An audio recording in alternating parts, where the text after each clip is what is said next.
Fala galera, Diego chegando aqui no MMA na Veia, parceria com o Estúdio Rino para falar sobre Renato Moicano, que deu um show no UFC Paris, enfrentou o atleta da casa, Benoit Sandenis, e tirou para nada um adversário forte, um adversário duro, um adversário que entrou como favorito da noite, mas o brasileiro não tomou conhecimento e deu uma surra no francês. Vou falar muito dessa luta, mas convido a todos a se inscrever aqui no canal, deixar o like no vídeo, acionar o sininho de notificações e dar aquela moral para o MMA na Veia. A luta começou com o Benoit Sandenis avançando, né? E a expectativa era justamente essa, a luta em pé era a estratégia do francês, luta de solo era a estratégia do Moicano. Só tinha que se saber se o Moicano conseguiria botar para baixo um atleta tão duro e tão pesado quanto é o Benoit Sandenis, pois no primeiro avanço do francês, ele tentou um chute na linha de cintura do brasileiro, o Moicano pegou claramente ali a perna do seu oponente, botou para baixo e aí começou uma surra, uma saranda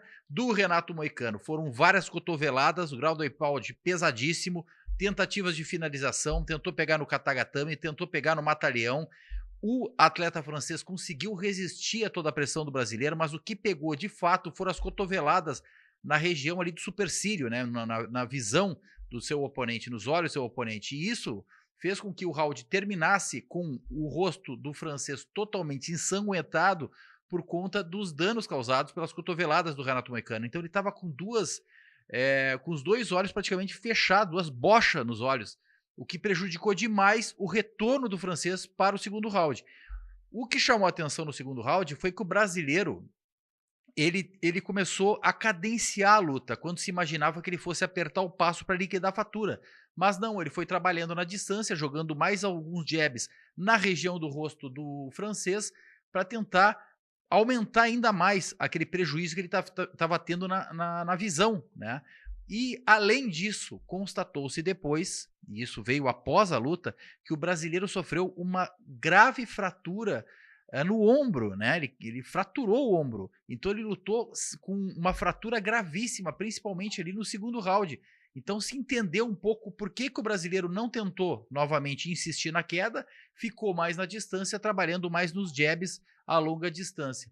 Mas, para a sorte do brasileiro, graças também à competência dele, os juízes identificaram no intervalo do segundo para o terceiro round que o francês não tinha mais condições de seguir lutando, estava completamente com os dois olhos praticamente fechados por conta de tantas cotoveladas que ele sofreu na região, e com isso os árbitros decidiram o médico decidiu por não dar prosseguimento à luta, não dar condições ao atleta francês, e o Moicano acabou conquistando uma vitória importantíssima e extremamente diferenciada no que se refere ao ranking da divisão peso leve. O brasileiro chega à sua quarta vitória consecutiva, só tem bucha de canhão pela frente e vem vencendo todos os obstáculos que colocam diante dele.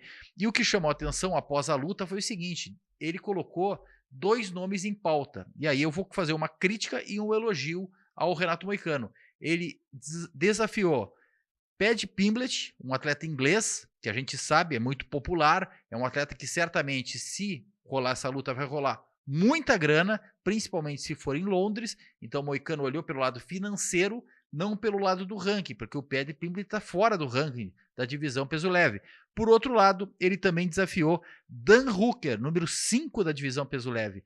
Esse é o nome que tem que ser o foco do Moicano. O Moicano tem que mirar realmente no Dan Hooker. Foi uma excelente pedida do brasileiro enfrentar o número 5. Provavelmente amanhã, na atualização do ranking, o brasileiro deve ganhar em algumas posições, apesar de ter enfrentado um cara que está uma posição atrás dele no ranking, o Moicano atual, o 11º no ranking, deve ganhar a posição aí do Max Holloway, talvez do Rafael Fiziev, e pular ali, eu apostaria para a 9ª posição desse ranking, e tendo com a possibilidade aí de enfrentar o número 5 da divisão, que seria um casamento muito bom para o brasileiro. Torcer que isso se confirme, torcer que o UFC marque Renato Moicano contra Dan Hooker e que o brasileiro tenha a oportunidade de avançar ainda mais nessa divisão. Ele que vem realmente mostrando que chegou na divisão para brigar no topo e quem sabe até disputar o título da divisão peso leve. Fico por aqui, tamo junto, os